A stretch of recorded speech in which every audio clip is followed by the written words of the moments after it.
Isso é fato. Muitos judeus não acreditam em Jesus como Deus. E a sua visão, então, a respeito de Como Jesus não, os judeus não acreditam em Jesus como Machia. como Cristo? Machia, Cristo é a palavra grega, né, para enviado, ungido, Machia. O que a gente tem que entender é o seguinte, que essa palavra, Machia, ela compõe um personagem judaico, mas que não tem relevância. Para o judeu, o que tem relevância é o que Deus disse, é a Torá, é a instrução dita por Moisés. O Machia, ele é só uma parte desse plano. E o Machia que Israel está esperando não é Jesus pelo fato de esse Machia ser um líder político, um pacificador mundial. Inclusive, se converge com as escrituras cristãs, né, que diz que haverá 1000 anos de paz, né, que Jesus, sendo esse Machia que Israel está esperando, vai dominar o mundo, Jerusalém vai ser a capital do mundo, não é isso que está escrito lá? Acho que no Apocalipse, não é Isso é isso? no milênio, né? No No milênio, milênio, né? isso. 1000 anos de paz. Só que vem o anticristo que vai promover 3 anos e meio de paz, né? Sim, sim. Eu nem quero entrar nesse mérito, porque eu não sou perito em Apocalipse, mas o que eu quero dizer, assim, fazendo essa convergência, é que o Machia que Israel está esperando não é Jesus. Jesus, ele não preenche os requisitos, né, do Machia para o povo judeu. Então, Jesus, para mim, é o Machia dos gentios, das nações, do mundo. Uma vez eu estava ministrando, isso já fazem muitos anos, aqui mesmo em Curitiba, e uma senhora sentou assim na frente, né, na primeira cadeira, muito elegante, e eu ministrando, e essa senhora de olho vidrado em cima de mim, sabe, olhando bem nos meus olhos e tal. Quando terminou, o povo veio falar comigo e tal, e ela sentada ficou, esperou sair todo mundo, uma senhora. E quando ela chegou perto de mim, ela já me abordou falando em hebraico, né? Quando ela falou comigo, eu tomei aquele impacto assim. Ela foi e perguntou para mim o seguinte: qual o seu problema? Por que você está aqui?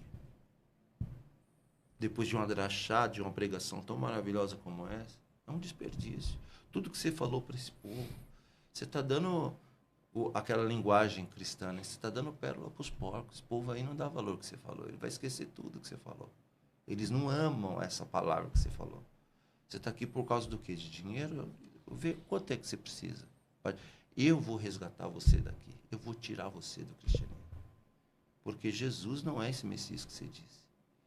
Aí eu virei para ela e falei o seguinte: olha, eu respeito muito a sua opinião, eu entendo, mas eu preciso lhe dizer que sim, que Jesus é esse Messias, porque você vai olhar, olha ali, ó, debaixo do braço de todo mundo tem uma Bíblia, tem uma Torá. E o único rabino na história capaz de fazer com que a Torá fosse disseminada, com que a palavra estivesse debaixo do braço de gregos e troianos, de toda a nação, de todo o planeta, o único rabino que fez isso foi Jesus. Perfeito. Nenhum outro conseguiu fazer isso.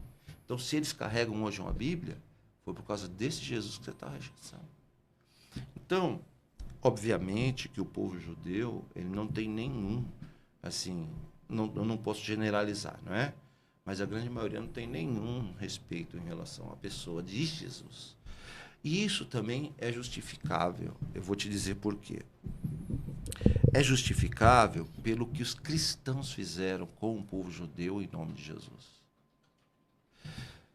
Muita gente não sabe, mas Lutero escreveu um livro, você pode abrir agora aí, em 1526. Ele escreveu um livro chamado Os Judeus e Suas Mentiras.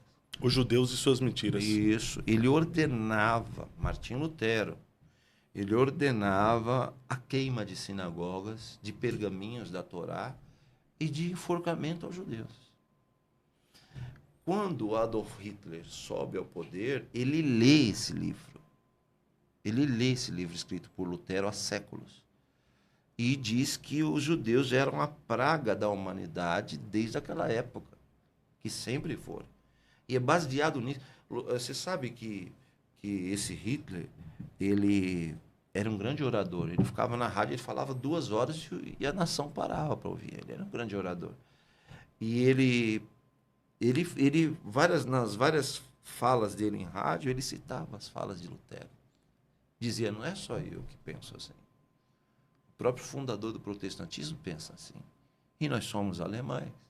Nós temos que seguir o que ele disse e tal. Então, você sabe muito bem que a Igreja Romana, ela matou muito. Lá em Lisboa tem uma praça lá, já tive lá algumas vezes, com uma estrela com pedido de perdão, assim, sabe? Escrito assim, aqui em 1506 foram queimados mais de 2.000 judeus, crianças, velhos, famílias inteiras.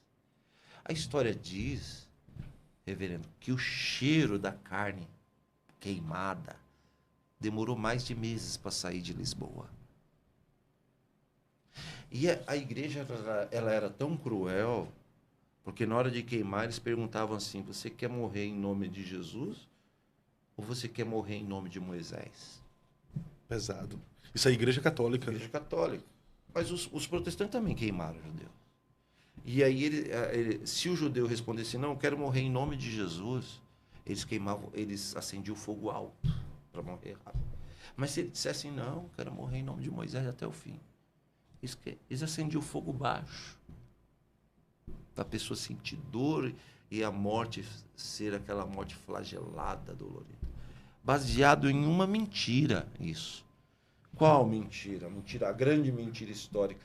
A mentira que virou verdade, inventada por Satanás. Essa foi inventada por ele. Porque muita mentira vira verdade. Existem várias verdades. Existe a sua verdade, existe a minha, que a sua verdade pode não ser a minha, porque a sua verdade são coisas que você viveu que só você sabe e eu não sei. Então, para mim, não é verdade, é abstrato. Mas você viveu, então a verdade é sua. Então, existem vários tipos de verdade, mas só existe uma verdade absoluta. Certo? Então, o que acontece? Quando eles queimavam esses judeus, eles queimavam em nome de Cristo. Isso historicamente, fez com que o povo judeu dissesse, não, esse Cristo aí não é o Salvador, porque as pessoas estão matando o nosso povo em nome dele. Então, o cristianismo, o protestantismo, tem uma parcela de culpa com o antissemitismo mundial? Até hoje, a maioria das pessoas que pode estar assistindo aí podem ser antissemitas. Hoje existe um movimento pró-Israel, igreja, tá? E esse ainda é muito criticado, certo? Mas a grande maioria odeia. A grande mentira que Satanás inventou, que eu estava falando, é que os judeus mataram Jesus. Isso é mentira. Porque se Jesus tivesse sido morto por judeus, ele seria apedrejado. Jesus não foi morto por judeus. Jesus foi morto por romanos. A pena capital é romana. Quem deu foi Pôncio Pilato. Ah, mas eles ficaram gritando. As pessoas deveriam ir a Israel para saber quem é essa multidão gritando. Em esse homo, palavra latim eis o homem, tem ainda lá o arco onde Jesus foi apresentado, não cabe 40 pessoas. 5 horas da manhã. Não pode ser que o povo de Israel odiava Jesus. Pelo contrário, todos seus discípulos eram judeus. Pelo contrário, o povo amava Jesus. Quem odiava? Era a cúpula política.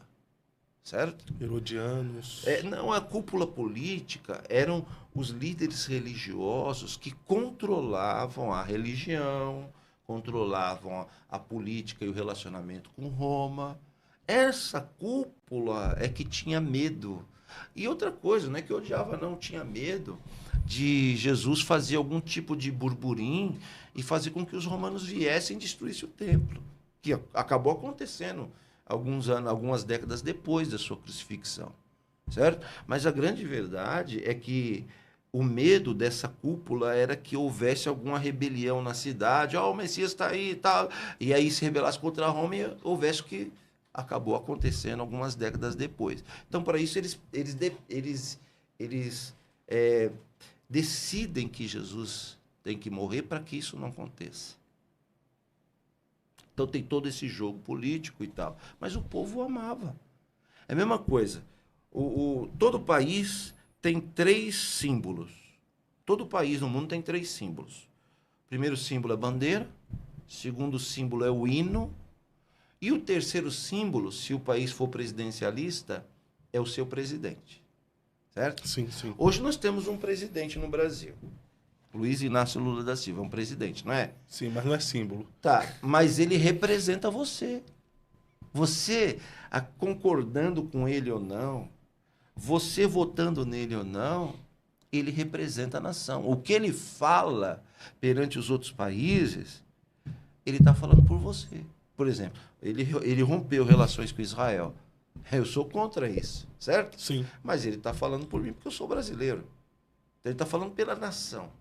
Então, quando o Caifás fala que alguém tem que morrer, ele fala pela nação, como o Lula fala pelo Brasil. Dizer que a nação concorda com o que ele está falando é outra coisa. Certo? Entendi. Eu não concordo com o que o presidente faz. Eu não concordo. Mas ele acaba representando a nação. Então, a gente não pode dizer que os judeus odiaram Jesus, porque todos os discípulos foram judeus. Certo? Sim.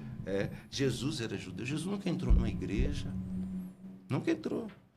E outra coisa, quando ele voltar, ele também não vai entrar. Tem mais esse detalhe ainda. Vai voltar para reinar, né? Vai voltar para reinar em Jerusalém e vai entrar no templo. No templo que vai estar de pé. Não em uma igreja. Então ele nunca entrou e, com todo respeito, também nunca vai entrar.